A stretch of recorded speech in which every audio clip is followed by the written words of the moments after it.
comprendre le ministère, comprendre les services de Dieu. C'est très important pour les ministres du temps de la fin, les serviteurs au temps de la fin. Nous avons dit qu'il faut comprendre que ce n'est pas un sujet de gloire, il n'est pas lié au titre, il n'y a pas que 5 ministères. Il faut comprendre également que le ministère n'est pas un service d'apparat. Alléluia. Le ministère, ce n'est pas le végétariat. Mais parce que les gens confondent des choses. Être ministre de Dieu, ce n'est pas être une star. Vous savez, j'ai rencontré un problème. Un jour, j'étais allé visiter un ami dans une autre ville de notre pays ici. Je suis arrivé là, l'ami me dit, un serviteur de Dieu également, il me dit, en principe, je dois prêcher dans un culte où on doit bénir le mariage d'une personne. Mais je suis moi-même le parrain. Alors, il n'y a pas moyen que je puisse prêcher au même moment être parrain. Alors, si tu peux le faire à ma place. Bon, la Bible dit, prêchez l'évangile, que l'occasion soit favorable ou défavorable. Je n'ai pas refusé, mais au même moment, il s'est avéré un obstacle. On me dit non, pour prêcher chez nous, il faut porter un costume. Alors que moi, je ne m'étais pas déplacé avec un costume, ni avec des valises, bien que la ville se trouve à 120 km de Kinshasa. Mais je n'étais pas préparé pour tout ça. D'abord, nous vivons dans un pays chaud. Quand je n'ai pas une voiture, il n'y a pas de climatiseur, c'est quand même pas aisé de porter des costumes lourds. Je préfère parfois m'habiller en chemise normale. Je suis arrivé, il fallait que je porte un costume. Il y a une loi. Bon, c'est pas une loi, une coutume, je ne sais pas. On ne peut pas prêcher dans cette assemblée sans porter les costumes. Et quand les gens voient comme ça, vous savez que la vocation au ministère de la parole, pour beaucoup de gens, a été suscitée à cause de cette apparence-là. Ce n'est pas mauvais non plus de porter des costumes, si vous voulez, mais quand on exige, quand on pense que, surtout dans un pays où tout le monde n'a pas les moyens d'avoir un beau costume, les gens commencent à croire que si j'arrive là, parce que l'église sera peut-être obligée de m'habiller comme ça, je serai un homme qui s'habille très chic. Et c'est comme ça que les gens, lorsqu'il est appelé à prêcher, il passe devant, il doit être tiré à 4 épingles. Il pense que c'est comme ça, c'est ça. Non, servir Dieu. Si on comprenait quand même servir Dieu, on ne va pas chercher à se faire voir. Et pour quelle raison? Lorsqu'un pasteur, d'abord, nous ne faisons pas l'apparence. Nous ne voulons pas paraître quand on fait l'œuvre de Dieu. Alléluia. On ne cherche pas à paraître. Pour quelle raison? Les pasteurs qui font des affiches avec leurs figures, lorsqu'ils organisent des manifestations évangéliques, pourquoi encore ils vont aller faire les Photoshop? Un ministre, un serviteur de Dieu ne fait pas ces choses. Il va faire les Photoshop, arranger la teinture, arranger des choses, même dans les montages. C'est pour mentir aux gens. Ils se font maquiller. Les maquillages, c'est les mensonges. Pour mentir, dire que voilà, le ministère n'est pas ça. Le ministère s'exerce tel qu'on est. Alléluia. Tel qu'on est. Si on comprenait que c'est une charge, vous voulez porter une charge, Et vous pensez que cette charge-là peut être bien portée quand on a un costume avec une cravate? Non, je n'ai rien contre ça. Je les porte parfois, mais je dis que le ministère n'est pas ça. Il faut qu'on comprenne. Quelqu'un qui se lève pour prêcher avec une chemise décente, manche longue, ce n'est pas un péché. Une chemise décente, normale, oui, restez ce que vous êtes.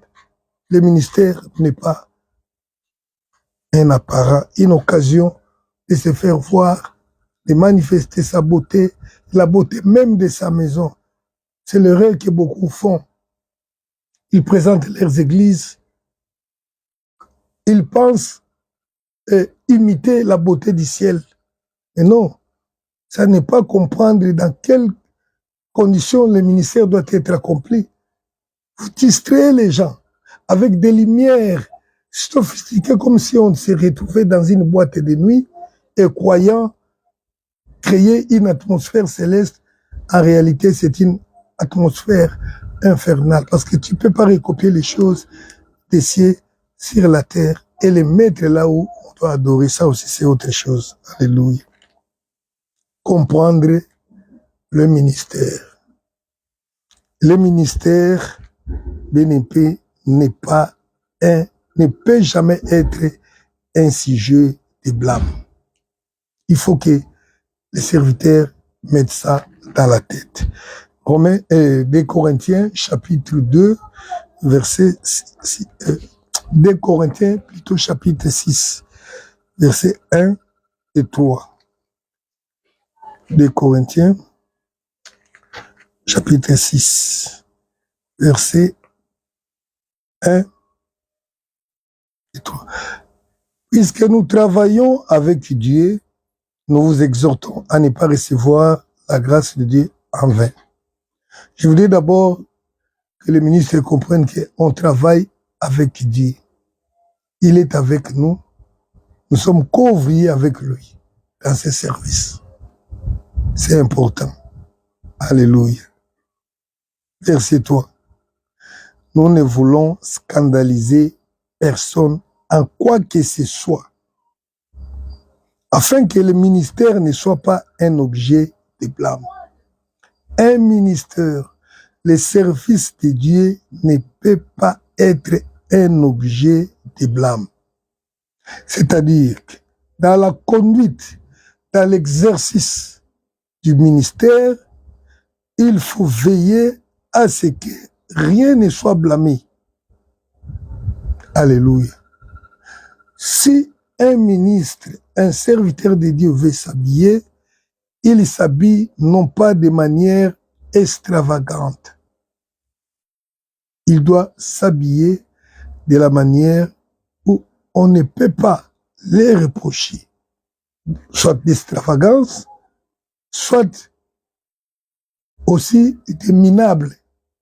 Il faut qu'il soit normal. C'est pourquoi l'apôtre Paul a dit, nous ne voulons scandaliser personne en quoi que ce soit. Même dans l'organisation du culte, dans ce qui se passe, on doit veiller à ce que le service de Dieu ne soit pas un sujet de scandale. Alléluia. Vraiment, il y a beaucoup de choses à dire là-dessus, mais malheureusement, on n'a pas le temps. J'ai lu 2 Corinthiens chapitre 8, verset 20. L'apôtre Paul, en son temps, ils avaient un service, une collecte à faire pour une autre église, l'église de Jérusalem. Mais qu'est-ce qu'il a dit au sujet de ça? Il dit ceci. Nous agissons ainsi afin que personne ne nous blâme au sujet de cette abondante collecte dont nous avons la charge. Alléluia. En matière d'argent, il ne faut pas que vous soyez blâmés. Oh, il exagère dans sa façon de demander. Combien de... Donc, il faut que les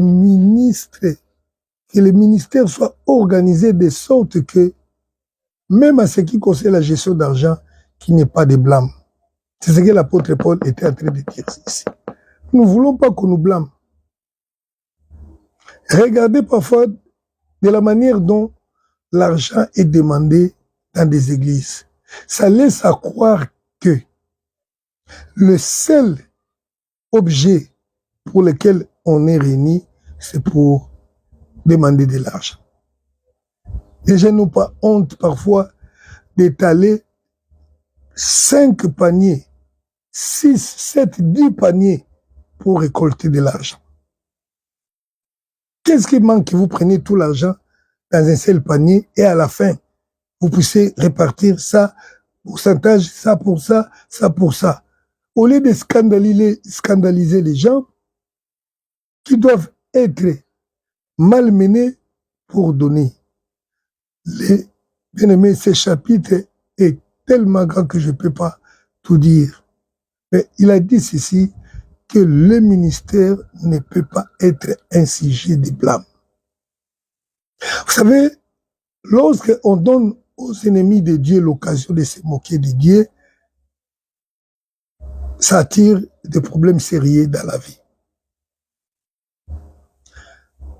David avait péché et il était tombé avec la femme de son soldat, Uri. Il a demandé pardon, Dieu lui a pardonné. Il lui a dit, parce que tu as donné l'occasion à mes ennemis de se moquer de moi, tu ne resteras pas impuni, tu payeras. Dans ta conduite, si tu donnes l'occasion aux ennemis de Dieu de blâmer Dieu, parce que dans le ministère, il est arrivé que toi, tu as engrossé une fille, et parce que tu as détourné l'argent d'une personne, tu as été trouvé dans un tel endroit, dans un trafic, et qu'on commence à insulter les serviteurs de Dieu, à cause de vous, que le nom de Dieu est insulté, votre ministère est un sujet de blâme. Or, nous vivons dans les derniers temps où le temps est difficile, les hommes sont difficiles. Un serviteur de Dieu est un homme prudent, est un homme effacé, est un homme qui ne veut pas s'afficher. C'est un homme très réservé qui ne veut pas qu'on entende parler de lui dans une quelconque affaire du monde. Vous savez, quand on parle de vous en mal et que vous n'êtes pas dans le mal, là, ça ne pose aucun problème. Mais si peut-être dans votre façon de se conduire, vous donnez cette occasion-là, vous serez réprochable devant Dieu. Alléluia. Je peux pas dire que moi, je m'en fous de tout aussi longtemps que je sais que je ne commets pas un péché. Non. Nous faisons attention parce que le ministère ne s'exerce pas auprès des anges ni auprès de Dieu, mais ça s'exerce auprès des hommes. Si les hommes n'ont pas confiance à toi, ils ne vont plus écouter ton message. Si tu as une mauvaise réputation, personne ne t'écoutera. Vous vous souvenez de Paul. Paul était persécuteur de l'Église. Il a rencontré Christ, il s'est converti. Mais Paul a eu du mal à se faire entendre dans l'Église. Ce qui s'est passé dans sa vie était tout simplement bizarre. Lorsqu'il s'est pointé dans une assemblée chrétienne, les gens fuyaient, tout le monde s'est dispersé. Parce qu'il traînait avec lui la réputation du persécuteur. Et les gens disaient, nous savons qu'il est venu pour nous persécuter.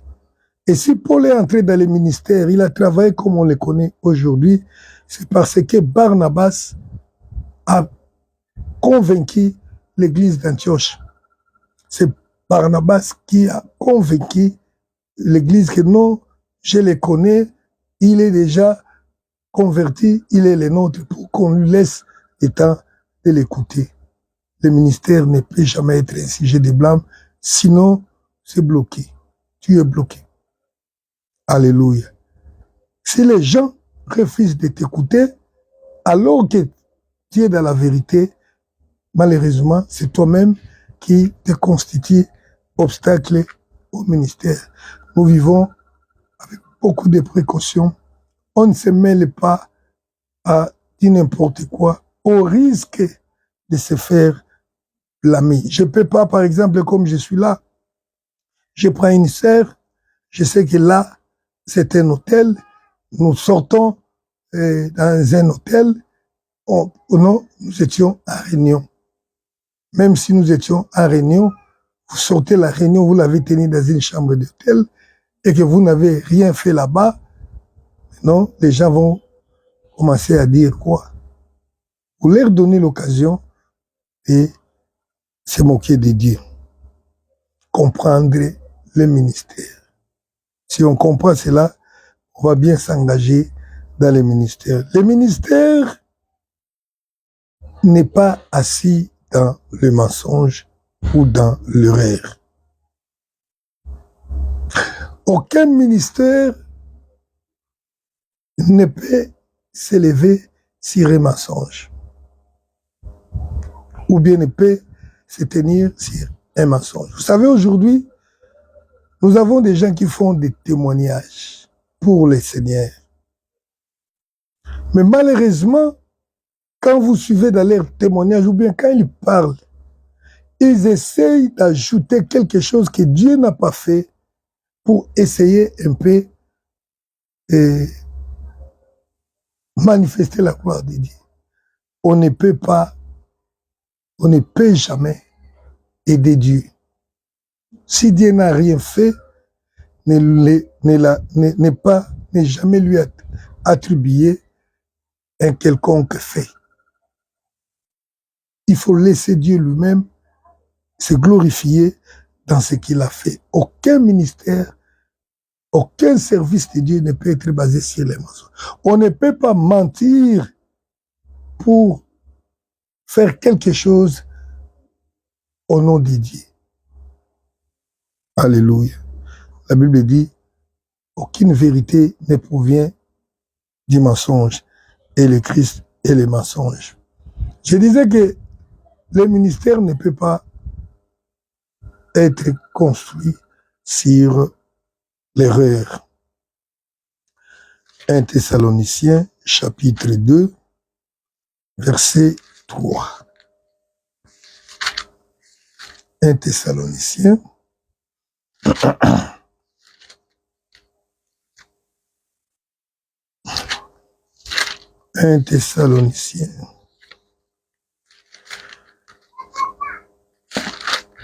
chapitre 2, verset 3. Il arrive parfois, je cherche un livre, mais je n'ai pas cherché de l'autre côté. Voilà. Je lis 1 Thessaloniciens 2, 3. Notre prédication ne repose ni sur l'erreur, ni sur des motifs impurs, ni sur la fraude. Alléluia. Je vais insister sur ça. Le monde dit l'erreur est humaine, mais moi je vous dis l'erreur n'est pas divine. Dieu n'est pas dans l'erreur. Aucun service, aucune prédication ne peut se reposer dans l'erreur. Dieu, c'est l'esprit de la vérité. C'est la vérité qui sort de la bouche du Seigneur. Ainsi donc, il faut fournir les efforts pour comprendre, avec l'aide du Saint-Esprit, oui, la vérité sera comprise. Il faut connaître la vérité. Il y a des choses que j'appelle parfois les accélérateurs de la foi. Dans 2 Pierre chapitre 1 verset 5, 2 Pierre plutôt, chapitre 1 verset 5 à 9, la Bible dit, à votre foi, ajoutez la vertu. À la vertu, ajoutez la patience. À la patience, ajoutez, il y a beaucoup d'éléments qu'on a dit là. Ajoutez la charité. Ajoutez l'amour. Et si toutes ces choses demeurent à vous, vous ne serez pas oisif. Il faut faire l'effort, parce qu'on a dit, faites tous vos efforts pour ajouter à votre foi la connaissance. Alléluia. Oui, c'est comme ça. J'ai sauté la connaissance, j'ai parlé sur la vertu. Faites tout votre effort pour ajouter à votre foi la connaissance. Cela signifie que votre effort à faire, ce n'est pas aller à l'école théologique. L'effort à faire, c'est d'abord de lire la Bible, de prier, de demander l'interprétation par le Saint-Esprit, afin que vous ne soyez pas assis dans l'erreur. La Bible dit que celui qui manque la sagesse la demande à Dieu. Et d'ailleurs, tout le monde n'est pas appelé à enseigner. Le ministère, ce n'est pas seulement l'enseignement, c'est servir aussi à table, ce qu'on appelle les diaconats, le service de table, c'est aussi un ministre, c'est un service. La miséricorde, c'est là qui ont le don d'aller visiter les gens dans des hôpitaux, les services de miséricorde, les services de libéralité, les gens qui savent donner pour soutenir, ces gens qui sont appelés, qui savent que servir Dieu, c'est quoi? Alléluia. Donc, des choses que le ministre de Dieu doit comprendre. Si vous n'avez pas la compréhension de ces choses, vous allez vous engager dans les services de Dieu, mais vous serez comme quelqu'un qui a aidé les autres, qui a servi les autres, et qui n'a pas pu lui-même se sauver lui-même. Alléluia. Je ne veux pas parler tout simplement au prédicateur, mais à toute personne qui exerce l'œuvre de Dieu. L'apôtre Paul a continué pour dire que notre travail ne se repose pas sur l'erreur, ni sur les motifs impies, ni sur la fraude. Nous ne travaillons pas pour plaire aux hommes, mais pour plaire à Dieu qui nous a appelés. Comprendre le ministère. Et ça nous donnera la force de travailler bien au temps de la fin. Que le Seigneur nous bénisse et continue à partager et aussi à suivre. Quand vous partagez, c'est que vous faites l'œuvre de Dieu ensemble avec nous. C'est aussi servir Dieu. Que le Seigneur nous bénisse.